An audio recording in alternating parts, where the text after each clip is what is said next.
Many of us homeopaths believe, and many other than homeopaths believe, that homeopathic medicines don't have a specific line of action, and these symptoms are only unrelated proving symptoms.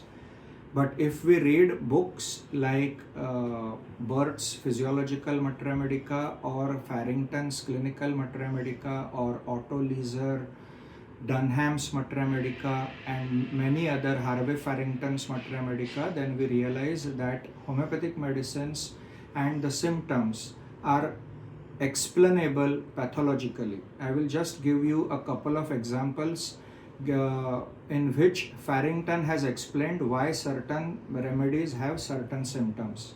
For example, stitching pains, the famous stitching pains of Bryonia. Why does Bryonia have stitching pains? Is because it produces dry inflammations. In dry inflammations, there are no excretions or exudations, and so there are stitching pains, which is characteristic of dry inflammations of serous membranes. Then we have the famous symptom of Rustox, which has continued motion ameliorates. Why does Rustox have continued amelioration? Because Rustox works on the fibrous sheaths of the muscle bellies, and fibrous tissue pains are always better by continued motion, whereas muscle pains are worse from motion in general. So whenever a patient complains of continued motion ameliorates, which means fibrous tissue is involved, and Rustox has fibrous tissue involvement, and that is why it is better. The last example which I will give you here is of sepia. Sepia affects the nervous system and the vasomotor relaxation, causing venous congestions, and that is why varicosities.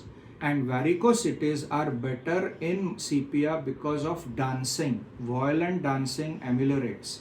Why violent dancing ameliorates is because when you do violent exercise or dancing, the muscles, the calf muscles, pump the blood up, and that is why varicosities symptoms are better by violent dancing in sepia.